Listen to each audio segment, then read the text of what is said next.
നമസ്കാരം കൂട്ടുകാരെ, പുതിയൊരു വീഡിയോയിലേക്ക് എല്ലാവർക്കും സ്വാഗതം. അപ്പോൾ ഇന്നൊരു സ്റ്റിച്ചിങ് വീഡിയോ ആണ്.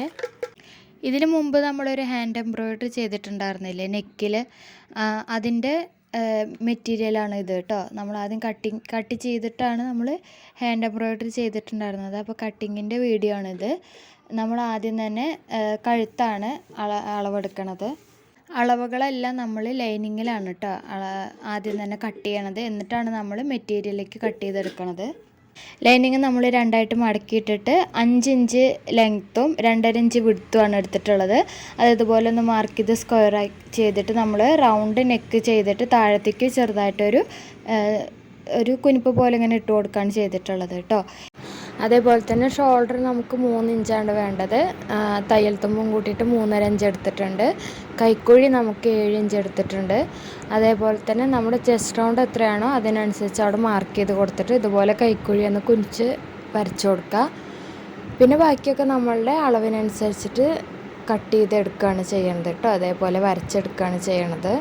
നമ്മുടെ ഷേപ്പ് വരുന്നത് ഷോൾഡറിൻ്റെ അവിടുന്ന് താഴത്തേക്ക് 14 ഇഞ്ച് എടുത്ത് ആ ഭാഗത്താണ് നമ്മളുടെ ഷേപ്പ് വരിക കേട്ടോ. അതേപോലെ തന്നെ നമുക്ക് എത്ര ഇഞ്ചിലാണോ സ്ലിറ്റ് വേണ്ടത് അതിനനുസരിച്ചിട്ട് എടുത്തിട്ട് അവിടെ മാർക്ക് ചെയ്തിട്ട് നമ്മളുടെ ചെസ്റ്റ് റൗണ്ടിൻ്റെ അതേ മാർക്ക് തന്നെ നമ്മളുടെ അവിടെയും കൊടുക്കണം കേട്ടോ. എനിക്കിപ്പോൾ 20 ഇഞ്ചിലാണ് ഞാൻ ഓപ്പൺ വെച്ചിട്ടുള്ളത്. അവിടെ അതുപോലെ ഒന്ന് ചെറുതായിട്ടൊന്ന് ഇങ്ങനെ രണ്ടായിട്ട് കട്ട് ചെയ്ത് കൊടുക്കുക. നമുക്ക് ഓപ്പൺ എവിടെയാണ് വരേണ്ടതെന്ന് അറിയാൻ വേണ്ടിയിട്ടാണ്. അതേപോലെ കൈക്കുഴി അതുപോലെ ഒന്ന് ചെറുതായിട്ടൊന്ന് കുനിച്ച് കട്ട് ചെയ്ത് കൊടുത്തിട്ടുണ്ട്. നമ്മുടെ ഫ്രണ്ട് ഭാഗം മാത്രമാണ് അതുപോലെ കട്ട് ചെയ്തെടുത്തിട്ടുള്ളത്. ബാക്ക് പാർട്ടിൽ നമ്മളുടെ കഴുത്തിൻ്റെ ഇറക്കം എത്രയാണോ വേണ്ടതെന്ന് വെച്ചാൽ അതുപോലെ ഒന്ന് മാർക്ക് ചെയ്ത് കൊടുക്കുക കേട്ടോ. ലൈനിങ്ങിൽ നമ്മൾ കഴുത്ത് ഇപ്പോൾ വെട്ടണില്ല, കാരണം നമ്മൾ പതിച്ച് നമ്മുടെ നല്ല തുണിയിൽ പതിച്ച് തിരിച്ചടിക്കുകയാണ് ചെയ്യണത്. അതുകൊണ്ട് ഇപ്പോൾ വെട്ടിയെടുക്കണില്ല കേട്ടോ. പിന്നെ നമ്മൾ ഷോൾഡറിൻ്റെ അവിടെ 1/2 ഇഞ്ച് ഇതുപോലെ ഒന്ന് ചെരിച്ച് വരച്ച് കൊടുത്തിട്ട് അതൊന്ന് കട്ട് ചെയ്തെടുക്കുന്നുണ്ട്. അത് ഞാൻ ആദ്യം കാണിച്ചിട്ടുണ്ടായിരുന്നില്ല. ഇനി നമുക്ക് നമ്മളുടെ നല്ല തുണിയിലേക്ക് ഇതുപോലെ ഒന്ന് കട്ട് ചെയ്തെടുക്കുകയാണ് ചെയ്യുന്നത്. നമുക്ക് വേണ്ട പാകത്തിനനുസരിച്ച് വെച്ചിട്ട് നമ്മുടെ ലൈനിങ് അതിൻ്റെ മുകളിലേക്ക് ഇട്ടിട്ട് നമ്മളൊന്ന് വെട്ടിയെടുക്കുകയാണ് ചെയ്യണത് കേട്ടോ. ഞാനിപ്പോൾ ഇവിടെ എൻ്റെ കയ്യിലൊരു ഷർട്ട് പീസാണ് എടുത്തിട്ടുള്ളത് ഇത് തയ്ക്കാൻ വേണ്ടിയിട്ട്. 1.25 മീറ്ററോട്ടാണ് നമ്മൾ ഈ ഒരു മെറ്റീരിയലിൽ ഉണ്ടായിരുന്നത്. അത് കാരണം കൊണ്ടാണ് നമ്മൾ പാകത്തിനാക്കിയിട്ട് വെട്ടിയെടുക്കണത്. കൂടുതലും തുണി കളയാത്ത വിധത്തിൽ വേണം നമ്മൾ എപ്പോഴും തുണി വെട്ടിയെടുക്കാൻ വേണ്ടിയിട്ട്. അപ്പോൾ ഇതുപോലെ നമ്മൾ 2 സൈഡ് ഇതുപോലെ ഒന്ന് മടക്കി വെച്ചിട്ട് നമ്മുടെ ബാക്ക് പാർട്ട് അതുപോലെ ഒന്ന് വെട്ടിയെടുക്കുകയാണ് ചെയ്യണത് കേട്ടോ. ലൈനിങ്ങിനേക്കാൾ 2-3 ഇഞ്ച് കൂടുതലാക്കിയിട്ട് വേണം നമ്മളുടെ മെയിൻ ക്ലോത്ത് വെട്ടിയെടുക്കാൻ വേണ്ടിയിട്ട്. അപ്പോൾ ഞാനിവിടെ വെട്ടിയെടുത്തിട്ടുണ്ട്. ഇനി നമുക്ക് നമ്മളുടെ ഫ്രണ്ട് പാർട്ട് മാത്രം ഇതുപോലെ ഒന്ന് 2ആയിട്ട് കട്ട് ചെയ്യാം കേട്ടോ.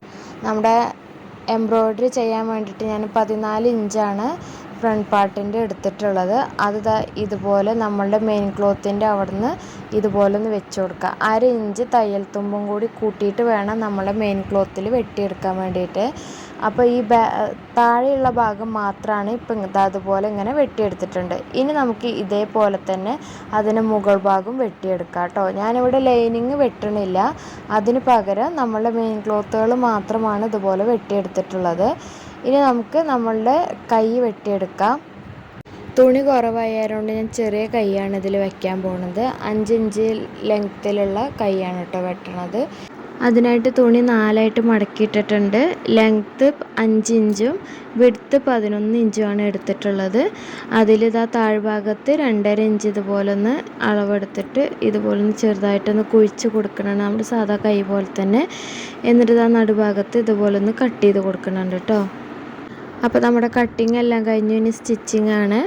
അപ്പോൾ നമ്മൾ എംബ്രോയിഡറി ചെയ്ത വീഡിയോ ഇതിന് മുൻപ് നമ്മൾ പോസ്റ്റ് ചെയ്തിട്ടുണ്ട്. കാണാത്തവരുണ്ടെങ്കിൽ കണ്ടു നോക്കുക. 2ൻ്റെ ലിങ്ക് ഞാൻ മുകളിൽ കാർട്ടിൽ കൊടുക്കാം കേട്ടോ. നമ്മൾ പാർട്ടായിട്ടാണ് ചെയ്തിട്ടുള്ളത്, 2 പാർട്ടായിട്ട്. അപ്പോൾ ആദ്യം തന്നെ നമ്മൾ ചെയ്യണത് നമ്മളുടെ മെയിൻ ക്ലോത്തുകൾ രണ്ടും തമ്മിൽ ഇതുപോലെ ഒന്ന് കൂട്ടി യോജിപ്പിക്കുകയാണ്. നമ്മൾ 14 ഇഞ്ച് മുകൾ ഭാഗവും താഴത്തെ ഭാഗവും കൂടിയിട്ട് ഇതുപോലെ ഒന്ന് കൂട്ടി യോജിപ്പിക്കുക കേട്ടോ. അതിനായിട്ട് നല്ല വശം തമ്മിൽ ഇതുപോലെ ഒന്ന് വെച്ചിട്ട് 1/2 ഇഞ്ച് വിഡ്ത്തിൽ ഇതുപോലെ ഒന്ന് തയ്ച്ചെടുക്കുകയാണ് ചെയ്യണത്. തയ്ച്ച് കഴിഞ്ഞിട്ട് അതേപോലെ തന്നെ നമ്മളൊന്ന് പതിച്ചും തയ്ക്കണുണ്ട് കേട്ടോ. നമ്മൾ പതിച്ചടിക്കാതെ ഇരുന്ന് കഴിഞ്ഞിട്ടുണ്ടെങ്കിൽ നമ്മൾ ലൈനിങ്ങും കൂടെ വെച്ച് കഴിഞ്ഞിട്ടുണ്ടെങ്കിൽ ഇത് ചിലപ്പോൾ ഇങ്ങനെ തൂങ്ങി നിൽക്കണ പോലെ നമുക്ക് ഫീൽ ചെയ്യും. അതില്ലാതിരിക്കാൻ വേണ്ടിയിട്ടാണ് നമ്മൾ ഇതുപോലെ ഒന്ന് പതിച്ചടിക്കേണ്ടത്. സ്റ്റിച്ച് വേഗം വിട്ടു പോവാതിരിക്കാനും കൂടിയിട്ടാണ് കേട്ടോ.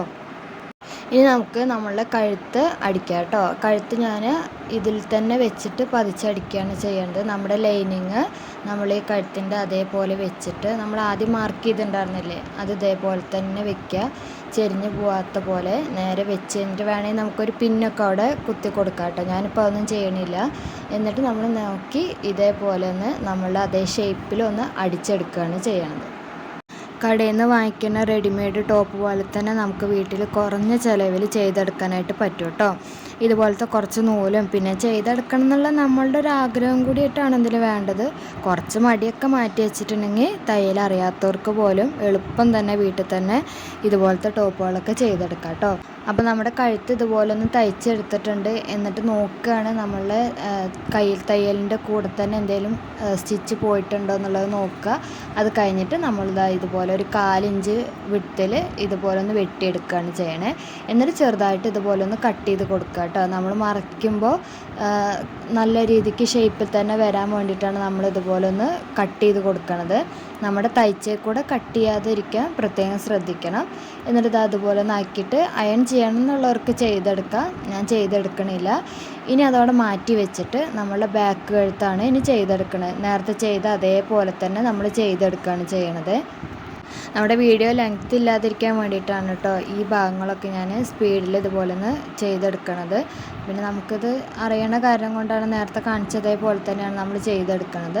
ഇതുപോലെ ഒന്ന് കട്ട് ചെയ്തിട്ട് ഇതാ നമ്മൾ റെഡിയാക്കി എടുത്തിട്ടുണ്ട്. ഇനി നമ്മൾ ഫ്രണ്ടും ബാക്കും കൂടിയിട്ട് നല്ല ഭാഗങ്ങൾ തമ്മിൽ ഇതുപോലെ വെച്ചിട്ട് നമ്മളുടെ ലൈനിങ്ങും അതുപോലെ ഒന്ന് വെച്ചിട്ട് നമ്മളുടെ ഷോൾഡർ അടിച്ചെടുക്കുകയാണ് ചെയ്യണത്. ഇതുപോലെ ചെയ്യുമ്പോൾ നമ്മുടെ ഷോൾഡർ നല്ല പെർഫെക്റ്റ് ആയിട്ട് കിട്ടും. നമ്മുടെ തയ്യലിൻ്റെ ഭാഗങ്ങളൊന്നും കാണുമില്ല. അപ്പോൾ ഇതുപോലെ തയ്ച്ചെടുക്കുകയാണ് നല്ലത്. പിന്നെ നമ്മൾ ഏത് ഭാഗം തയ്ക്കുമ്പോഴും 2 പ്രാവശ്യം അടിച്ചു കൊടുക്കണം കേട്ടോ. ഇല്ലെങ്കിൽ നമ്മളുടെ ഒരു പ്രാവശ്യമാണ് അടിക്കണമെന്ന് വെച്ചിട്ടുണ്ടെങ്കിൽ ചിലപ്പോൾ പെട്ടെന്ന് തന്നെ അത് തയ്യൽ വിടാനായിട്ട് ചാൻസ് ഉണ്ട്. അപ്പോൾ 2 പ്രാവശ്യമായിട്ട് അടിച്ചെടുക്കണം. ഇപ്പോൾ കണ്ടില്ലേ നമ്മുടെ ഷോൾഡർ നല്ലതുപോലെ പെർഫെക്റ്റായിട്ട് കിട്ടിയിട്ടുണ്ട്. ഇതേപോലെ തന്നെ നമ്മുടെ 2 ഷോൾഡർ അടിച്ചെടുക്കുക. ഇനി നമ്മൾ കഴുത്തിൻ്റെ ഭാഗമാണ് അടിച്ചെടുക്കണത്. അതിന് ശേഷം നമ്മളുടെ ലൈനിങ്ങും നല്ല തുണിയും കൂടിയിട്ട് രണ്ടും കൂടിയിട്ടൊന്ന് തയ്ച്ചെടുക്കുക കേട്ടോ. അപ്പോൾ ഞാനിവിടെ അതൊക്കെ ചെയ്തെടുത്തിട്ടുണ്ട്. ഇനി നമ്മൾ കൈയാണ് തയ്ക്കാൻ പോകുന്നത്. അതിന് വേണ്ടിയിട്ട് നമ്മളുടെ അടിഭാഗം ഇതുപോലെ ഒന്ന് മടക്കി തയ്ക്കുക. അപ്പോൾ ഞാൻ 2 മടക്കി തയ്ച്ചിട്ടുണ്ട്. ഇനി നമുക്കിവിടെ നല്ല വശവും കൂടിയിട്ട് ഇതുപോലെ വെച്ച് കഴിഞ്ഞിട്ട് നമ്മൾ സാധാ തയ്ക്കണ പോലെ തന്നെ തയ്ച്ചെടുക്കാം കേട്ടോ. ഞാനിവിടെ കയ്യിൽ ലൈനിങ് വെച്ചിട്ടില്ല. ലൈനിങ് വെക്കണം എന്നുള്ളവർക്ക് ലൈനിങ് വെക്കാം. അപ്പോൾ ഇതുപോലെ ഒന്ന് തയ്ച്ചെടുത്തിട്ടുണ്ട് 2 ഭാഗവും. ഇനി നമുക്ക് കയ്യിൻ്റെ അവിടെ നിന്ന് മുതൽ ഓപ്പണിൻ്റെ അതുവരയ്ക്ക് മാർക്ക് ചെയ്ത് കൊടുത്തിട്ട് തയ്ച്ചെടുക്കാം. അതേപോലെ തന്നെ 2 സൈഡും തയ്ച്ചെടുക്കണം. ഞാനിവിടെ മാർക്ക് ചെയ്തെടുത്തിട്ടുണ്ട്. ലൈറ്റ് ചോക്കായവരോട് നിങ്ങൾക്ക് കാണുന്നുണ്ടോയെന്ന് എനിക്കറിയില്ല. അപ്പോൾ ഇതുപോലെ മാർക്കിൻ്റെ അതേപോലെ തന്നെ നമ്മളൊന്ന് തയ്ച്ചെടുക്കുകയാണ് ചെയ്യുന്നത്. നമ്മളുടെ ഓപ്പണിൻ്റെ അതുവരെ കൊണ്ടുപോയിട്ട് ഇതുപോലെ ഒന്ന് തയ്ച്ചെടുക്കുക. നമ്മുടെ അവിടെ ഒന്ന് കെട്ടിട്ട് കൊടുക്കണം കേട്ടോ. പെട്ടെന്ന് വിട്ട് പോരാതിരിക്കാൻ വേണ്ടിയിട്ടാണ് ഇതുപോലെ കെട്ടിട്ട് കൊടുക്കുന്നത്. ഇതേപോലെ തന്നെ 2 സൈഡും അടിച്ചെടുക്കുക. 2 ഭാഗത്തെ എക്സ്ട്രാ പീസ് ഉണ്ടെങ്കിൽ ഇതുപോലെ ഒന്ന് ചെറുതായിട്ടൊന്ന് കട്ട് ചെയ്ത് കൊടുക്കുക. പിന്നെ നമ്മുടെ ചുരിദാറിലെ മെയിൻ ഭാഗമാണ് നമ്മളുടെ ഓപ്പണിങ്ങിൻ്റെ ഭാഗം. അതെങ്ങനെയാണ് ഈസി ആയിട്ട് തയ്ക്കുക എന്ന് നമുക്ക് നോക്കാം കേട്ടോ. നമ്മുടെ ഓപ്പണിങ്ങിൻ്റെ അതുവരെ കെട്ടിട്ട് അവിടെ നിന്ന് തൊട്ടിട്ട് നമ്മൾ താഴത്തേക്ക് ഇതുപോലെ തുണി പിടിക്കുകയാണ് ചെയ്യണത്. ഇതേപോലെ നാക്കിയിട്ട് അയൺ ചെയ്ത് കൊടുക്കുകയാണെങ്കിൽ അതേപോലെ തന്നെ നിൽക്കും. അല്ലെങ്കിൽ ഇതേപോലെ കൈയും കൊണ്ടൊന്നിങ്ങനെ ഒന്ന് അമർത്തി കൊടുത്താലും മതി കേട്ടോ. അതിനുശേഷം നമ്മളുടെ തുണി കൂടുതലുണ്ടെങ്കിൽ കട്ട് ചെയ്ത് കൊടുക്കുക. ഇപ്പം ഞാൻ അധികം കട്ട് ചെയ്ത് കൊടുക്കാറില്ല. കാരണം നമ്മളുടെ തുണി ഇങ്ങനെ പെട്ടെന്ന് തന്നെ പൊന്താതിരിക്കാൻ വേണ്ടിയിട്ട് കുറച്ച് കട്ടിയിൽ അവിടെ നിൽക്കുകയാണെങ്കിൽ ഒരു കാറ്റൊക്കെ വരുമ്പോൾ അങ്ങനെ പൊന്തില്ല വല്ലാണ്ട്. അപ്പോൾ അത് കാരണം കൊണ്ട് ഞാൻ ഇതേപോലെ തന്നെയാണ് ചെയ്ത് കൊടുക്കാറ് കേട്ടോ. എന്നിട്ട് ഇതേപോലെ പിടിച്ചിട്ട് നമ്മൾ ആ അറ്റമാണ് ആദ്യം അടിച്ചു കൊടുക്കണത്. ഇതേപോലെ തന്നെ നമ്മൾ ഇപ്പുറത്തെ സൈഡും പിടിച്ചിട്ട് ഇതേപോലെ കൊടുന്നിട്ട് നമ്മൾ ചെറുതായിട്ടൊന്ന് അവിടെ കെട്ടിട്ട് കൊടുക്കുന്നുണ്ട് കേട്ടോ. പെട്ടെന്ന് തന്നെ അവിടെ വിട്ട് പോരാതിരിക്കാൻ വേണ്ടിയിട്ടാണ് ഇതേപോലെ കെട്ടിട്ട് കൊടുത്തിട്ട് നമ്മൾ സാധാ അടിക്കണം. നേരത്തെ കാണിച്ച അതേപോലെ തന്നെ താഴത്തേക്ക് ഇതേപോലെ അടിച്ചെടുക്കുകയാണ് ചെയ്യണത്. നമ്മുടെ ഇപ്പുറത്തെ സൈഡിലേക്ക് വരുമ്പോൾ ചെരിഞ്ഞ് പോവാതിരിക്കാൻ ശ്രദ്ധിക്കണം. അതിനാണ് അയൺ ചെയ്ത് കൊടുക്കണമെങ്കിൽ ചെയ്ത് കൊടുക്കാമെന്ന് പറയണത്. അല്ലെങ്കിൽ ഇതുപോലെ ഒന്ന് തയ്ച്ചെടുത്താലും മതി. അപ്പോൾ ഇതേപോലെ ഒന്ന് രണ്ട് സൈഡും തയ്ച്ചെടുത്ത് കഴിഞ്ഞിട്ടുണ്ട്. ഇനി നമുക്ക് നമ്മളുടെ ഈ സൈഡിലെ ഉൾഭാഗം അതേപോലെ എടുത്തിട്ട് 3 പ്രാവശ്യമായിട്ട് ഇതേപോലെ ഒന്നിങ്ങനെ മടക്കി മടക്കി മടക്കി വെച്ച് കൊടുക്കുകയാണ് ചെയ്യുന്നത് കേട്ടോ. കണ്ടോ, ഇതേപോലെ ഒന്ന് മടക്കി വെച്ച് കൊടുത്തിട്ട് ഈ സൈഡ് നമ്മൾ അതേപോലെ തന്നെ അടിച്ചെടുക്കുകയാണ് ചെയ്യണത്. ഇനി അങ്ങനെ അല്ലെങ്കിൽ കട്ട് ചെയ്ത് കൊടുക്കണമെങ്കിൽ കട്ട് ചെയ്തും കൊടുക്കാം കേട്ടോ. അതിപ്പോൾ നിങ്ങൾക്ക് കാണിച്ചു തരാൻ വേണ്ടിയിട്ടാണ് ഞാനിവിടെ കട്ട് ചെയ്യണത്. ഇതുപോലെ ചെറുതായിട്ടൊന്ന് ഇതേപോലെ ഒന്ന് കട്ട് ചെയ്ത് കൊടുക്കുകയാണ് ചെയ്യേണ്ടത്. ഇനി എക്സ്ട്രാ അത്രയ്ക്ക് വേണ്ടെന്നില്ലാത്തവരാണെങ്കിൽ അങ്ങനെ കട്ട് ചെയ്ത് കൊടുക്കുക. അതല്ലെങ്കിൽ ഇതേപോലെ തന്നെ തയ്ച്ച് കൊടുത്താലും മതി. 3 പ്രാവശ്യമായിട്ട് ഇങ്ങനെ മടക്കിയിട്ട് തയ്ച്ച് കൊടുത്താലും മതി. അപ്പോൾ ഇതുപോലെയാണ് കട്ട് ചെയ്യേണ്ടത് കേട്ടോ. എന്നിട്ട് ഇതേപോലെ ഒരു 2-3 മടക്ക് തന്നെ മടക്കിയിട്ട് ആറ്റും ഇതേപോലെ തന്നെ അടിച്ചെടുക്കുകയാണ് ചെയ്യണത്. മിക്കവരും ഈ ഒരു കാലഘട്ടത്തിൽ ഇതുപോലൊക്കെ തന്നെ ആയിരിക്കും തയ്ച്ചു കൊടുക്കണുണ്ടാവുക. അപ്പോൾ ഇതേപോലെ തയ്ച്ചിട്ടില്ല എന്നുള്ളവരാണെങ്കിൽ ഇതുപോലെ ഒന്ന് തയ്ച്ച് നോക്കണം കേട്ടോ. ഏറ്റവും സിമ്പിളായിട്ടുള്ളൊരു ട്രിക്കാണത്. അപ്പോൾ അതുപോലെ ഫുള്ളായിട്ട് അടിച്ചെടുത്തിട്ടുണ്ട്. അപ്പോൾ രണ്ടും കൂടിയിട്ട് കണ്ടില്ലേ, നല്ല പെർഫെക്റ്റായിട്ട് കിട്ടിയിട്ടുണ്ട്. ഇതേപോലെ വെക്കുമ്പോൾ നല്ല പെർഫെക്റ്റായിട്ട് കിടക്കുകയും ചെയ്യും. അതേപോലെ തന്നെ ഇപ്പുറത്തെ സൈഡും ഒന്ന് അടിച്ചെടുക്കുക കേട്ടോ. അപ്പോൾ ഞാൻ 2 സൈഡും അടിച്ചെടുത്തിട്ടുണ്ട്. ഇനി നമുക്ക് താഴ്ഭാഗമാണ് ഇതുപോലെ ഒന്ന് മടക്കി തയ്ക്കാനുള്ളത്. നമ്മൾ സാധാ പോലെ നമ്മളുടെ ലെങ്ത്ത് നോക്കിയിട്ട് വെട്ടിക്കളയണമെങ്കിൽ വെട്ടിക്കളഞ്ഞിട്ട് നമ്മൾ ഒന്ന് മടക്കി പിന്നെ ഒന്നും കൂടി മടക്കിയിട്ട് ഇതുപോലെ ഒന്ന് ആദ്യം തയ്ച്ചെടുക്കുക. എന്നിട്ട് ഇതേപോലെ തന്നെ ആ താഴ്ഭാഗവും ഒന്ന് തയ്ച്ച് കൊടുക്കണം കേട്ടോ. കണ്ടോ, ഇതേപോലെ അറ്റും ഇതേപോലെ ഒന്ന് അടിച്ചെടുക്കുക. 2 സൈഡും അടിച്ചെടുത്ത് കഴിഞ്ഞിട്ടുണ്ടെങ്കിൽ നമ്മുടെ ടോപ്പ് ഇവിടെ റെഡിയായി. അപ്പോൾ നമ്മുടെ സ്റ്റിച്ചിങ് എല്ലാം കഴിഞ്ഞിട്ടുണ്ട്. ഇനി നമുക്കൊന്ന് അയൺ ചെയ്തെടുത്തിട്ടുണ്ടെങ്കിൽ നമ്മൾ റെഡിമെയ്ഡ് ടോപ്പ് പോലെ തന്നെ നമുക്ക് വീട്ടിൽ തന്നെ ചെയ്തെടുക്കാനായിട്ട് പറ്റും കേട്ടോ. അപ്പോൾ ഇതേപോലെയൊക്കെ ചെയ്യാത്തവരുണ്ടെങ്കിൽ ഇതുപോലെയൊക്കെ ഒന്ന് ചെയ്തെടുത്തിട്ട് വീഡിയോയിൽ കമൻറ്റ് ചെയ്യുക. വീഡിയോ ഇഷ്ടമാവുകയാണെങ്കിൽ ലൈക്ക് ചെയ്യുക. ചാനൽ സബ്സ്ക്രൈബ് ചെയ്യാത്തവരാണെങ്കിൽ സബ്സ്ക്രൈബ് ചെയ്തിട്ട് സപ്പോർട്ട് ചെയ്യാൻ മറക്കരുത് കേട്ടോ. നിങ്ങളുടെ ഓരോരുത്തരുടെയും സപ്പോർട്ടാണ് നമ്മുടെ ഇതുപോലുള്ള ചാനലുകളുടെ വിജയം. അപ്പോൾ വീഡിയോ ഇഷ്ടമായിട്ടുണ്ടെങ്കിൽ ലൈക്ക് ചെയ്യാൻ മറക്കരുതേ.